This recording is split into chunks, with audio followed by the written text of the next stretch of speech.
when you face an offense like Eastern's, does that kind of put pressure on you guys on your side of the ball? No, I think definitely. You want to try to obviously control the time of possession as much as you can. At the same time, it's going to be important that we score. So yeah, I think there's definitely, anytime you play a high quality team, whether it's Eastern or South Coast State or, you know, I mean, whoever, on and on, there's, you know, emphasis on controlling the ball and scoring as many points as you can, for sure. Seems like every guy in the tight end room now has found their niche and developed into their role. Just being their position coach, how much work went into that and perseverance? Yeah, it's still a work in progress, for sure. Like I said, we don't necessarily have the, you know, the handyman tool, one size fits all. You know, you wish you did, but we're not quite there yet. At the same time, they're all continuing to develop and get better, and that's the refreshing thing is how, you know, they come to work every day and want to get better and improve, and so that makes it fun. And so, you know, we just got to continue to, you know, hone our craft, so to speak, and you know, they're doing a great job of accepting their roles and you know, starting to, you know, get good at their role, and so hopefully that will continue. On some of those big runs, how did you maybe assess the blocking on the perimeter? I mean, you don't get big runs without, you know, wide receivers blocking corners, blocking safeties based on the look. You know, whether it's the tight end cruising and blocking the safety or whoever. Yeah, I thought we had real good blocking on the perimeter yesterday, and I think we have all year for the most part. I think our wide receivers do an unbelievable job of you know, putting their bodies on the defensive bodies and blocking guys up and creating some explosive runs.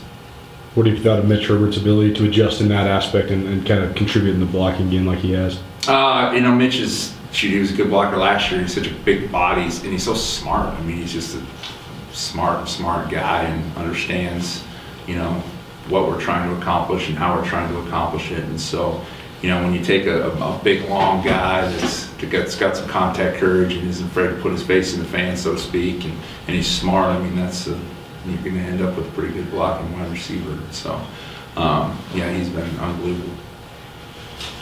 Just him in terms of his ability just as a pure wide receiver, pass catcher for you guys. What do you think makes him stand out? I'll tell you what, if and I'm not a wide receiver expert, but Coach Miller is, and I mean, he is fundamentally just very, very sound and efficient. His ability to transition in and out of breaks and understand leverage points, and he's a big body guy too, so and got great ball skills, and so those are probably the biggest thing is, I mean, he's not the fastest guy, he's a big guy, possession kind of guy, but his ability to break leverage and get in and out of breaks and catch the football when it's thrown to him is probably what separates him, I think.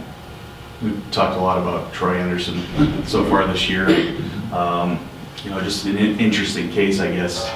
I'm sure offense wants to keep him, defense wants to use him. Now, Coach said we might see him on both sides of the ball this week. Mm-hmm. What goes into the decision making of where he ends up? And well, the decision making, what goes into it, you have to ask Coach Choke. He tells us, and we do it. So, yeah, I think he's a guy that, you know, has the ability to do both. You want to be a little bit careful that you don't give him more than he can handle because he's still just a, you know, true freshman. Part of it is you look at him in his physical stature, he looks like a, you know, grown man, and he's a super smart guy, so he can absorb a lot of information, and so, you know, you just need to be mindful that he's an 18-year-old kid that's still, you know, figuring it out pretty quickly, but figuring it out, and so, you know, we'll always have, you know, if he's a defensive guy, we'll always have a spot situations where we will use him, and I would assume if it was the other way around, it would be the same as well. How big is it to get Nicholas Saint, a veteran presence, back in the running back room, given we know a lot of guys like Edward and Troy? Yeah, I mean, it was good seeing Nick back. He had a little bit of rust, as you would expect after not playing football for a while. And so I think he's going to continue to get, you know, better and better, but he's a violent runner. He's, you know, he's got a little, his window for football is closing rapidly, so he wants to get the most out of it, and so there's that, you know, that effort and the stuff that, you know, he wants to finish this thing the right way, and so definitely brings a presence to our offense, I think. And so it was great to see him back out there. And, I think he's going to continue to get better as he gets more into game speed. Eastern's defensive line, does that stand out to you on film? When you Yeah, I mean, they've got athletes everywhere, defensive line for sure. In the secondary, really everywhere. They play hard. They play really hard. And so it's going to be a great challenge for us. And so, need to have a great week of practice, prepare the right way, and go out there and put some points on the board. What needs to happen to maybe get the passing game going a little bit more? Well, we'd have to throw it probably more to get it going. We only threw it 9 times.